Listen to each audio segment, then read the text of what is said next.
Akhirnya beliau membawa kemudian dengan panahnya ada direkatkan kepada bahunya tersebut. Lalu akhirnya ketika mendengar kabar tersebut, sontak beliau kaget, langsung menghampiri Abu Jahal dengan seketika tanpa basa-basi. Abu Jahal dipukul dengan anak panahnya itu.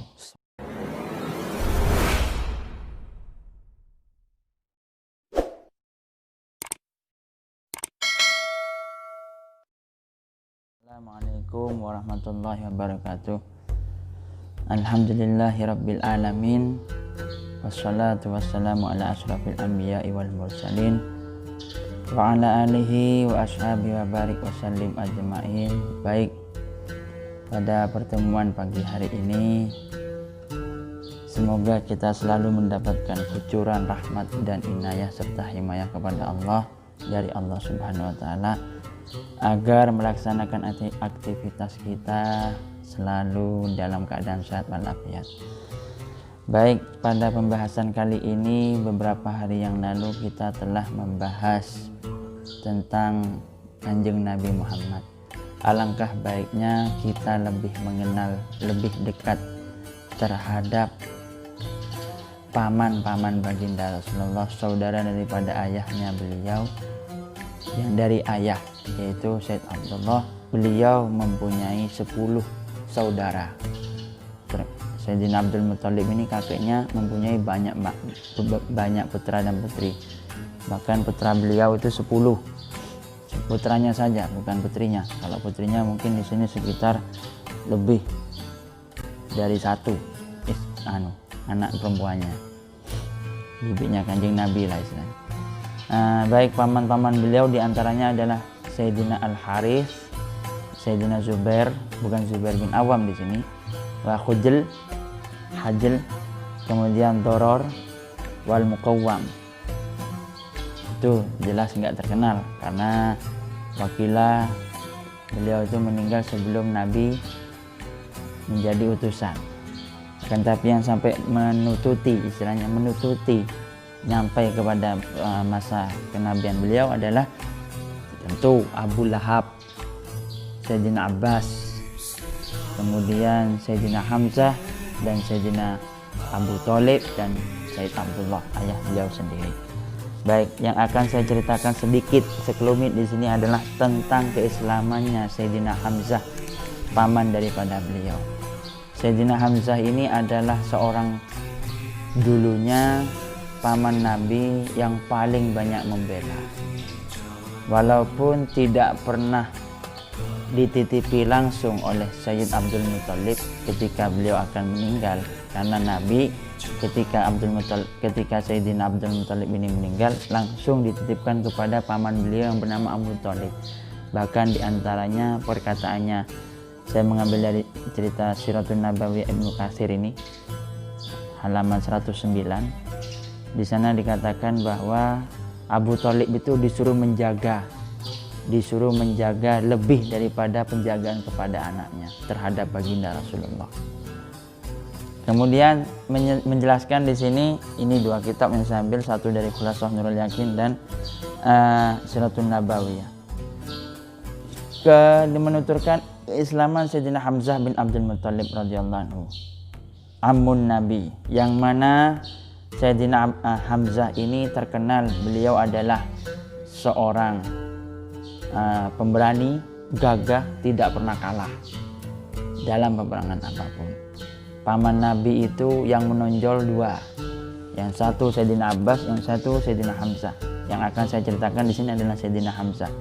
Sayyidina Hamzah itu suatu ketika pulang berburu, Nabi itu sholat berada di tepat depan Ka'bah dengan beberapa sahabat, yaitu Sayyidina Abu Bakar dan lain sebagainya.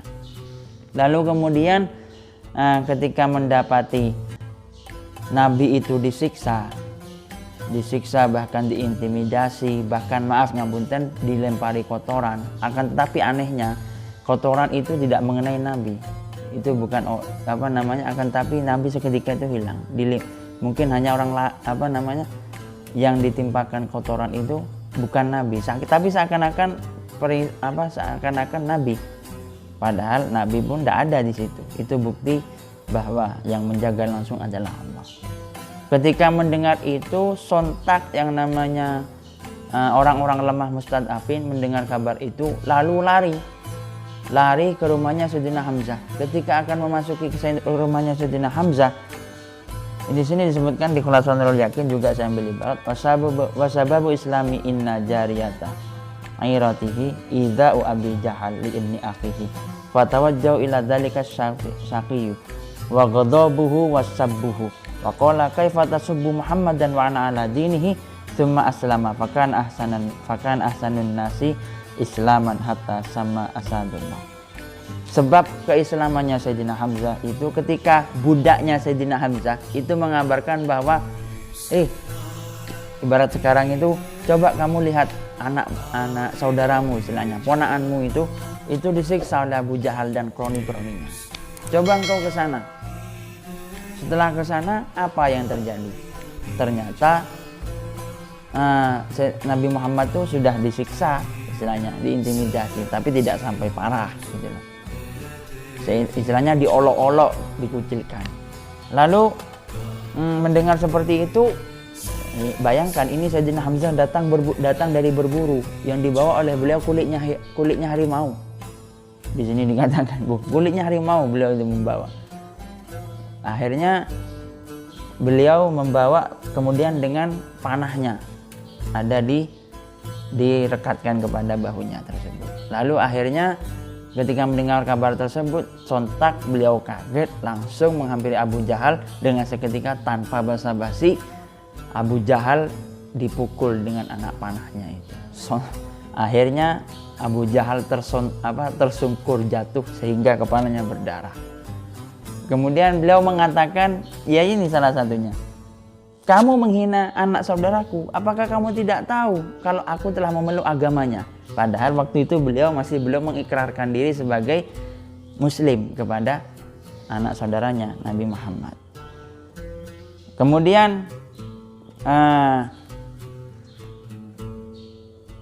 katanya Abu Jahal, faqala Abu Jahal da'au Aba Umarah fa inni wallahi laqad sabbabtu ibnu akhi subban qabihan. Iya, aku telah menghina, mengolok-olok anak saudaramu dengan sangat kebencian. Falamma aslama Hamzah arafta Quraisy anna Rasulullah qad izza wa amtana'a fakuffu amma kanu yatanawaluna minhu wa qala Hamzah fi dzalika syair.